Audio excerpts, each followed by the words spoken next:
Mesdames et messieurs, bonjour et bienvenue à votre nouvelle émission À table avec Grace. Je suis Grace Boussanga et aujourd'hui j'ai le plaisir d'être accompagnée de Zineb Idrissi, qui est une professionnelle des communications et dans la production audiovisuelle. Donc bonjour Zineb, comment ça va? Bonjour Grace, merci pour l'invitation. Je vais très bien, je t'en remercie. Super, merci à toi. Alors je suis super contente de t'avoir avec moi. On a travaillé ensemble, Absolument. mais j'aimerais qu'on rentre un peu dans Zineb. C'est quoi son parcours? C'est qui en fait Zineb, tout simplement. Donc, moi, ma première question que j'ai envie de te demander, je sais que tu es d'origine marocaine. Absolument. Ça fait 6 ans que tu es au Canada. Mais Absolument. la première question, c'est pourquoi le Canada? Parce qu'elle a assez drôle l'histoire. Ça fait 6 ans que je suis au Canada et ça fait 6 ans qu'on me pose cette question. Et la réponse à cette question diffère. Pas parce que la raison de ma venue au Canada diffère, c'est parce que ma perspective sur ce projet évolue. Pourquoi le Canada? Je suis venue au Canada, on va dire, par hasard. C'était pas un projet qui a été préparé, comme beaucoup de gens qui en ont rêvé et qui l'ont préparé. À un moment donné où j'ai senti que dans ma carrière, j'avais un peu fait le tour, j'étais à la recherche d'adrénaline, de nouveaux challenges. Donc, j'ai appliqué. J'ai eu ma résidence permanente à une vitesse vertigineuse. Et c'est au moment où je l'ai eue, et en gros 4 mois après mon application, c'est à ce moment-là que la décision... En fait, c'est à ce moment-là que j'ai commencé à l'envisager comme un projet, comme quelque chose que je devrais, une décision que je devrais prendre et des choses à mettre en place. Donc voilà, et 6 ans après, je suis là devant toi pour en parler.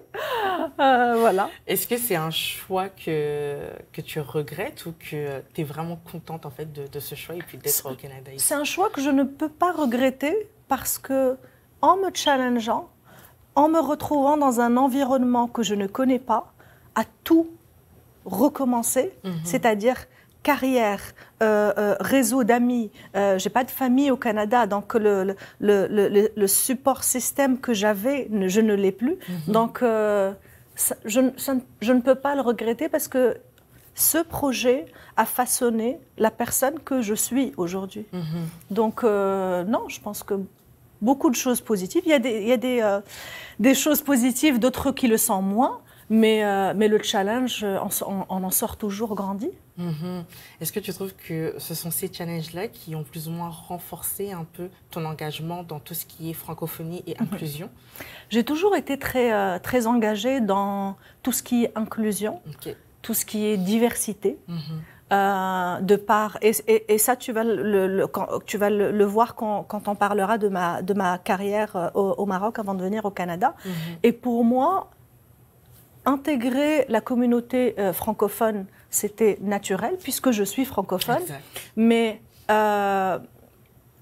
défendre la francophonie est une manière de défendre l'inclusion, le droit à l'équité, la diversité.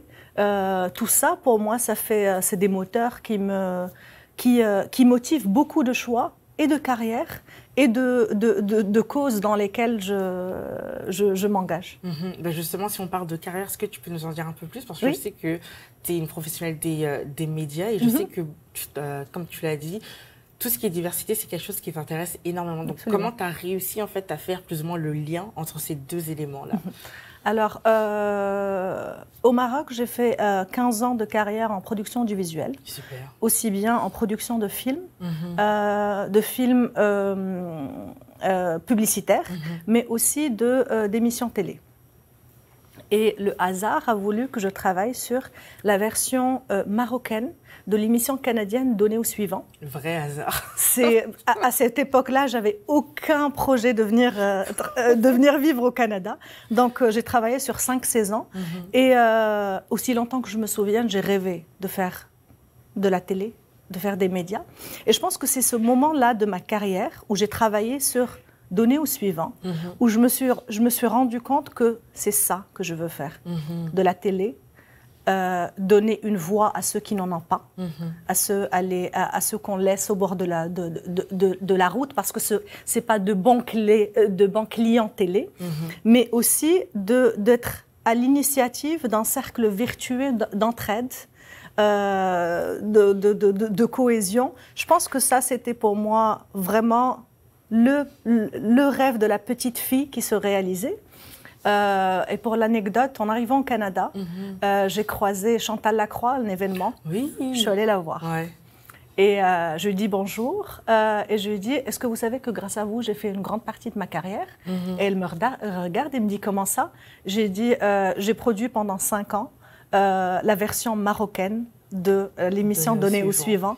On en discutait pendant plusieurs minutes après ça, parce qu'il voulait tout savoir. Mais c'était en fait la boucle qui était bouclée. Et je me dis que, voilà, je ne suis pas venue au Canada par hasard. Peut-être que c'était... C'était la suite des choses. Absolument. Parce que justement aussi, je trouve ça intéressant quand tu as parlé de ça, parce que tu es arrivée au Canada et puis je te trouve très engagée au sein de la communauté. Donc tu sièges sur plusieurs conseils d'administration. Absolument. Donc par exemple, je peux citer le CESOC, où il y a encore l'Action ontarienne contre la violence faite aux femmes. Pourquoi ces organismes-là? Pourquoi ces organismes-là? Comme je t'ai dit, je suis très... pour l'équité et la diversité. Maintenant, je suis immigrante. Donc, je suis passée par des étapes que tout immigrant arrivant au Canada va devoir suivre comme parcours. J'en connais les défis. Et je pense que des organismes actifs comme le CESOC, qui travaillent pour les immigrants, ont besoin d'une représentation de toutes les communautés. Parce que quand on dit immigrant, c'est l'immigration a plusieurs visages. Les gens viennent de différentes parties du monde et chaque communauté a des besoins spécifiques.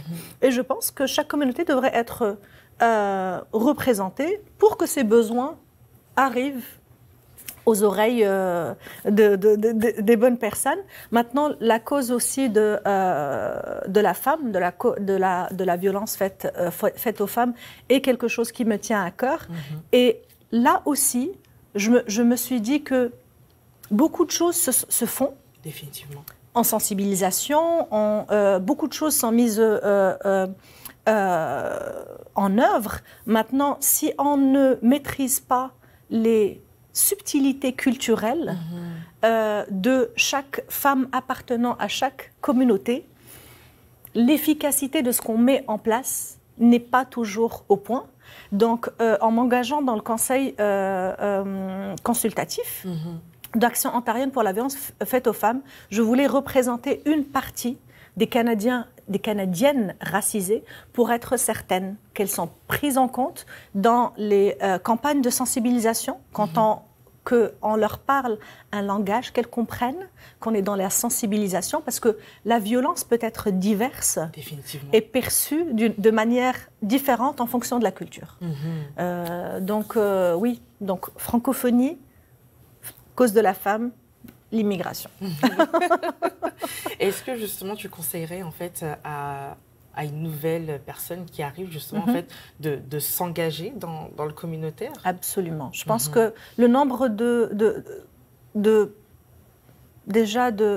personnes intéressantes que j'ai pu croiser dans ce travail d'engagement communautaire est incroyable. C'est une mine d'or. Les apprentissages aussi professionnels, parce que tu as des challenges qui sont différents de ceux que tu as dans ton travail régulier. Et c'est tellement gratifiant de sentir que tu mets ton expérience professionnelle, académique, personnelle, au profit de la communauté. Et on a tous besoin d'appartenir à une communauté et de sentir qu'on lui est utile. Donc oui, définitivement. Ça, c'est bien ça.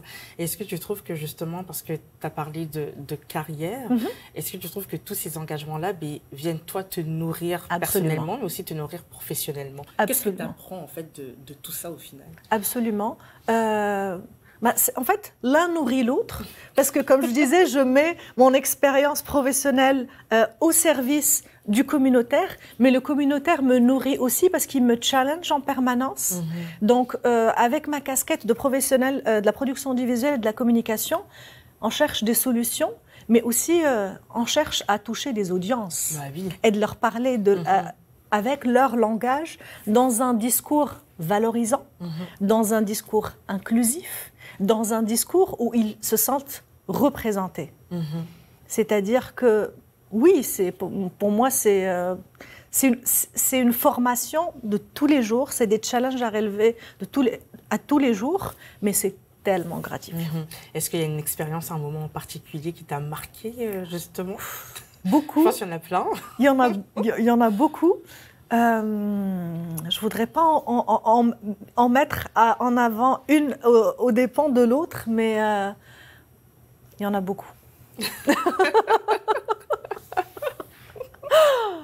Ça, c'est bon à savoir. Est-ce que tu aurais un conseil à donner à un nouvel arrivant qui arrive justement ici au Canada? Premier conseil, engage-toi dans la communauté. Quand je dis engage-toi dans la communauté, c'est dans les communautés, parce que, comme je disais tout à l'heure, on fait partie de plusieurs communautés. Moi, je fais partie de la communauté marocaine, mais je fais aussi partie de la communauté franco-ontarienne. Je fais partie de la communauté africaine. C'est-à-dire qu'il faut ratisser large, faire partie, se rendre utile dans toutes les communautés et ne pas s'isoler. Ça, c'est un piège dans lequel on tombe souvent. Être très, très, très, très ouvert. Oui, très ouvert, c'est important. Pourquoi c'est important d'avoir cette ouverture? Parce qu'on est venu dans un nouveau pays pour s'y intégrer, pour apporter de la valeur, mais aussi pour être dans un certain apprentissage. Comme je disais tout à l'heure, dans tout challenge, on ressort grand. Mais encore faut-il se donner les moyens. C'est-à-dire qu'être flexible à re-questionner certaines choses, être flexible à réapprendre un métier, reprendre des études, réapprendre les relations humaines aussi, parce qu'elles sont différentes, puisque la culture est différente. Donc, je pense que c'est une belle expérience pour quelqu'un qui est ouvert d'esprit, qui ne se pose pas de questions et qui absorbe un maximum de choses. Est-ce que c'est quelque chose que toi, tu as vécu, justement? Est-ce que tu as eu cette ouverture d'esprit-là et accepté la situation quand tu es arrivée? Je ne dirais pas que je l'ai eu à 100%, parce que, qu'on le veuille ou non, quand tu arrives avec 15 ans d'expérience, c'est challengeant quand on te demande de recommencer en bas de l'échelle. Ça vient te chercher loin. Ça joue un peu sur l'ego. L'expérience d'immigration est loin d'être un long fleuve tranquille.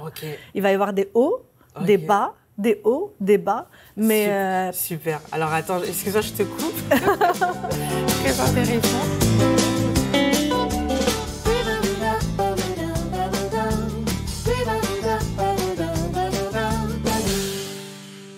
Sur le plateau de À table avec Grâce, je suis toujours en compagnie de Zineb Idrissi qui nous partage justement en fait son parcours de femme et professionnelle immigrante. Donc avant qu'on parte à la pause, justement Zineb, on parlait un peu de la situation et puis des défis que certains immigrants rencontrent. Et puis toi notamment, tu as rencontré quelques défis. Absolument. Justement le fait de reprendre un peu en arrière, si ça peut être le bon terme.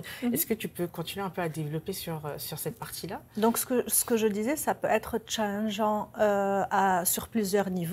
Le niveau professionnel, parce qu'il faut qu'on refasse tout. On n'a pas de...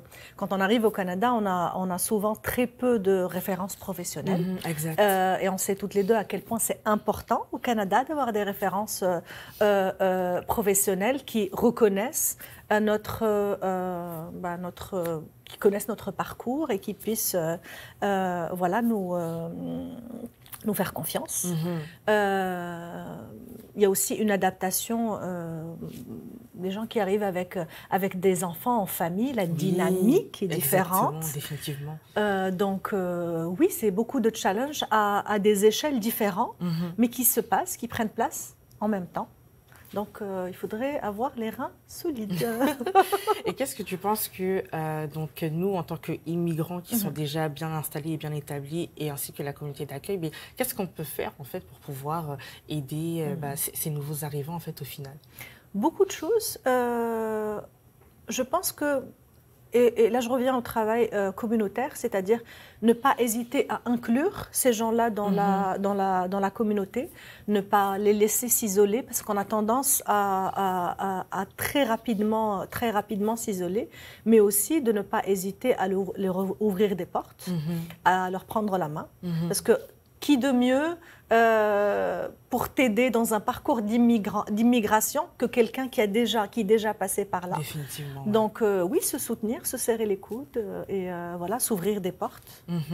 Alors, tu es une professionnelle des communications et de l'audiovisuel, Absolument. donc l'univers en fait des médias. En quoi ça te fascine, les médias? Qu'est-ce que tu aimes? Ce que j'ai toujours aimé, je pense que ça a toujours été la chose qui m'a le plus animée, on va dire, c'est de raconter des histoires. C'est mettre des mots sur les expériences des gens. Parce que si on ne parle pas de quelque chose, ben, on ne la valorise pas. Et tu as beau avoir de grands succès, des gens qui ont fait de très belles choses, si on ne les expose pas, ben, je ne vais pas dire qu'ils n'ont pas de valeur, mais je vais dire qu'on ne les les voit pas. Exactement. Et tout un chacun a besoin de modèles. Et je pense qu'on a tous eu des modèles dans notre entourage, mais aussi eu des modèles et des exemples dans les médias qui ont nourri une passion, qui ont fait naître des passions aussi. Voilà, c'est pour ça que pour moi, il est très important que toutes les catégories de la société soient représentées dans les médias pour que toute catégorie trouve des gens qui leur ressemblent, qui se sentent faire partie de la communauté, qui sentent se sentent écoutés, représentés, valorisés. Est-ce que tu trouves que cette diversité, elle est bien représentée dans les médias ici au Canada ou pas? Je trouve que les Canadiens racisés et les Canadiens issus de l'immigration sont pas mal sous-représentés. Et quand je parle de sous-représentation, je parle à la fois de ceux qui font le récit, c'est-à-dire que les gens qui sont derrière la caméra, les producteurs, les réalisateurs, les journalistes, etc. Et aussi les gens qui sont devant la caméra, parce que les médias, en principe, leur rôle, c'est venir refléter un récit collectif. Ils façonnent aussi la manière avec laquelle les membres de la société se voient. Ouais. Donc, si tout le monde n'est pas représenté correctement, c'est-à-dire, de un, ça ne reflète pas la réalité puisqu'ils sont là dans l'espace public. Définitivement. Et de deux, on ne nourrit pas le sentiment d'appartenance à cette société. Donc, et les conséquences de ça, c'est qu'en général, les Canadiens racisés ou issus de l'immigration tournent le dos aux médias, se rabattent sur les réseaux sociaux, ce qui est une bonne chose. Mais on sait tous que les médias traditionnels, c'est eux qui façonnent, en fait, les discours. C'est eux qui façonnent la représentabilité, la représentation aussi. Donc, oui, cette catégorie-là de la population se tourne vers les réseaux sociaux. Ils produisent du contenu pour des gens qui leur ressemblent, ce qui est une très bonne chose. Ça vient remplir un gap. Oui. Maintenant, le danger avec ça, c'est que ça fait vase clos.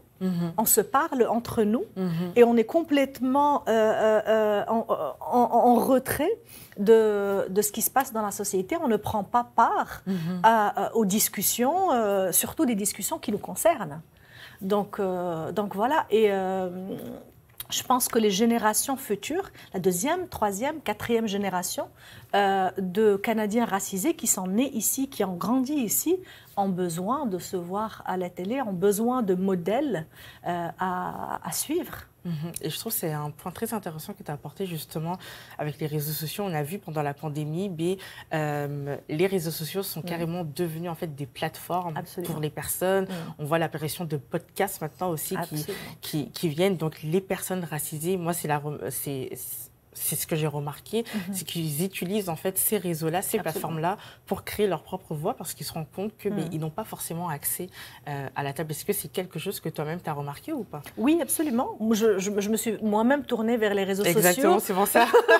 J'étais pas trop sûre parce que je sais que tu es très active sur les réseaux sociaux, donc je te laisse finir. Je me suis moi-même tournée vers les réseaux sociaux, mais moi je me suis tournée vers les réseaux sociaux déjà quand j'étais au Maroc, parce qu'on touche une autre audience à travers les réseaux sociaux. Et quand tu travailles dans les médias, tu as bien sûr une ligne éditoriale à respecter, chose que tu n'as pas sur les réseaux sociaux. Tu peux te permettre une certaine liberté. Pendant la pandémie, effectivement, beaucoup de projets comme ça, de podcasts, d'émissions en direct aussi, des fois, chaîne YouTube aussi. Absolument. Ouais. Il y a beaucoup de Canadiens racisés qui ont commencé à créer du contenu et on a vu le succès parce que les gens avaient besoin de ce genre de contenu. Maintenant, comme je te disais tout à l'heure, il y a un peu un danger de continuer à se parler entre nous et de tourner le dos aux médias traditionnels sans qu'on cherche, sans qu'on continue à vouloir être représenté et que les discours véhiculés qui parlent de nous soient authentiques et soient valorisants. Donc oui pour les réseaux sociaux, mais pas que. Justement, mais pas que. Comment tu penses en fait qu'on devrait faire pour essayer d'avoir une petite place dans ces médias traditionnels? Continuer à faire déjà ce qu'on fait de bien, c'est-à-dire construire des ponts entre des télés communautaires, des médias communautaires et les médias traditionnels. Je pense que Rogers TV est leader. Elle donne l'occasion aux Canadiens racisés de produire du contenu, d'être devant et derrière les écrans. Sinon, on ne serait pas là aujourd'hui. Grâce à cette plateforme, beaucoup de très bels exemples ont percé. Et pour ne citer qu'elle, Sabine Daniel a fait ses débuts ici. C'est devenu une productrice qui, justement, remplit ce gap de sous-représentation, qui produit des contenus dans les médias traditionnels pour et par les Canadiens racisés. Oui, construire des ponts entre ces médias traditionnels et les médias communautaires, embaucher plus de personnes racisées, c'est-à-dire les compétences. On parle souvent des médecins, des ingénieurs qui se retrouvent à faire du Uber, mais on ne parle pas des professionnels des médias qui sont là dans la nature, qui ont de l'expérience, qui ont une valeur ajoutée. Embaucher plus de personnes dans les équipes, représenter d'une façon valorisante le Canadien racisé. Et troisième chose, les voir à l'écran. Les voir à l'écran pour que ces petits-enfants aient des exemples, ne se sentent pas exclus et ne vont pas chercher des modèles qui ne leur ressemblent pas, en fait. Est-ce que tu penses que c'est la responsabilité des Canadiens racisés de se donner cette envie de raconter leurs histoires, ou tu penses que que ça va être aux médias traditionnels d'avoir cette envie-là?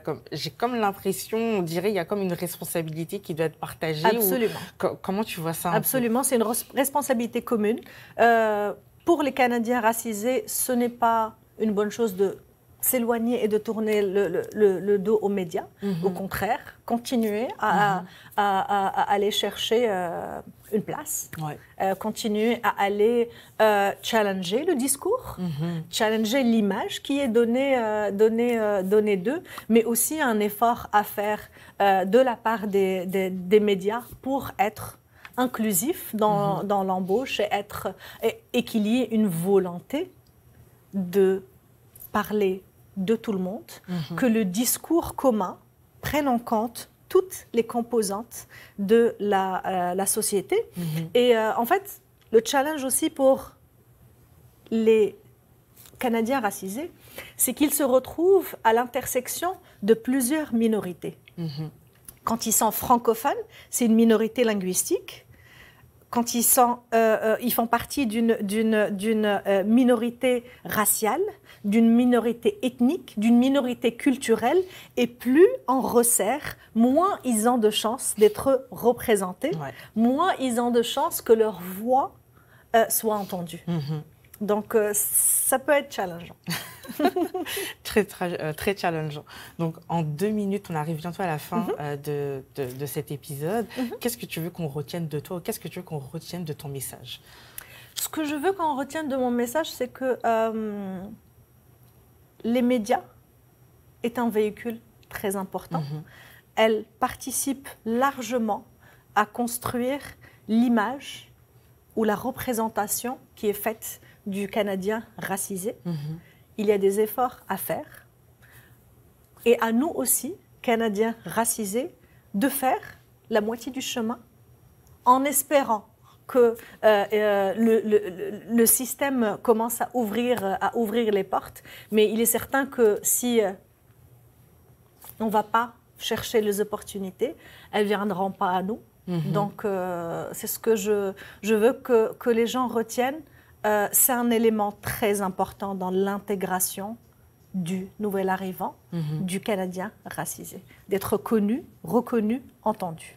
Super, en tout cas, merci beaucoup Zineb pour ton temps. Merci beaucoup d'avoir partagé ton histoire parce que c'est quelque chose dont on a besoin, avoir les histoires justement des personnes issues de la communauté immigrante. Et à vous qui nous regardez, j'espère sincèrement que vous avez été inspirés par cet épisode et surtout que vous allez tout simplement passer à l'action pour raconter vos propres histoires. À bientôt au prochain épisode.